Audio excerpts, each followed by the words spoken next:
আসসালামু আলাইকুম প্রিয় ভিউয়ার্স। দেখুন, বাংলাদেশ জামায়াত ইসলামের নেতাকর্মীদের নতুন বার্তা দিলেন জামায়াতের আমির ডাক্তার শফিকুর রহমান সাহেব। প্রিয় দর্শক, বাংলাদেশ জামায়াত ইসলামের আমির ডাক্তার শফিকুর রহমান সাহেব বলেছেন, আমাদের এই প্রিয় জন্মভূমিকে নেতৃত্ব দেওয়ার জন্য একদল সৎ ও দক্ষ লোকের প্রয়োজন।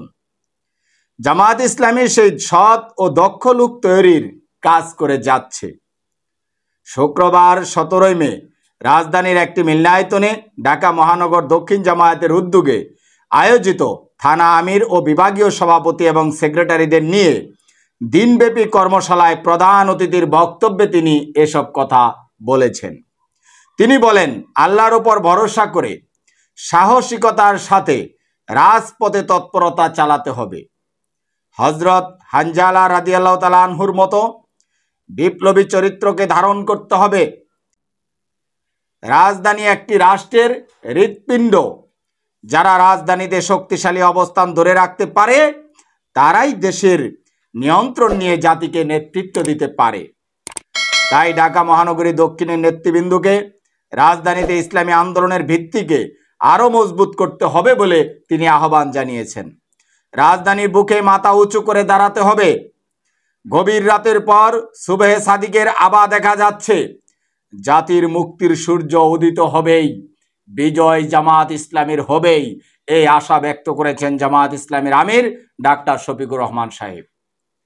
সম্মানিত দর্শক শ্রোতা, মহানগরী দক্ষিণের আমির নুরুল ইসলাম বুলবুলের সভাপতিত্বে এবং সেক্রেটারি ডক্টর শফিকুল ইসলাম মাসুদের সঞ্চালনায় কর্মশালায় বক্তব্য দিয়েছেন কেন্দ্রীয় সহকারী সেক্রেটারি জেনারেল মাওলানা এটিএম মাসুম, দক্ষিণের নায়েবে আমির আব্দুস সবুর ফকির ও ডক্টর হেলাল উদ্দিন, দক্ষিণের সহকারী সেক্রেটারি দেলোয়ার হোসেন, মোহাম্মদ কামাল হুসাইন ও ডক্টর আব্দুল মান্নান, কর্মপরিষদ সদস্য অধ্যাপক মোকাররম হুসাইন, মাওলানা আবু ফাহিম, ইঞ্জিনিয়ার আল আমিন, শামসুর রহমান, এস.এম. কামাল উদ্দিন, ডক্টর মুবারক হুসাইন, সদস্য আব্দুল সালাম, সৈয়দ জয়নুল আবেদিন এবং অন্যান্য নেতৃবৃন্দ।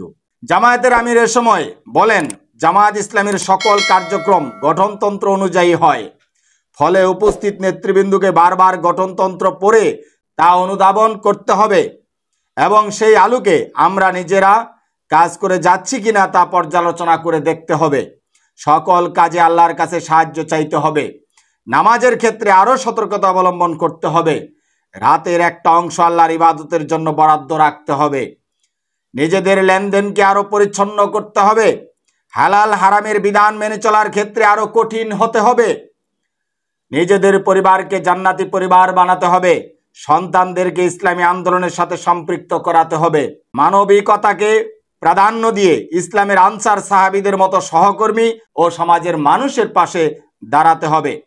প্রিয় দর্শক শ্রোতা, জামায়াত ইসলামীর আমির ডাক্তার শফিকুর রহমান সাহেবের এই নসিহত এবং বার্তা সোশ্যাল মিডিয়া সহ মিডিয়া পাড়ায় ব্যাপক তোলপাড় ফেলেছে। যারা ডাক্তার শফিকুর রহমান সাহেবকে ভালোবাসেন, জামায়াতকে ভালোবাসেন, তারা ভিডিওটি সর্বাত্মক শেয়ার করবেন। ভালো থাকবেন। দেখা হবে পরবর্তী আলোচনায়। আসসালামু আলাইকুম ওয়া রাহমাতুল্লাহ।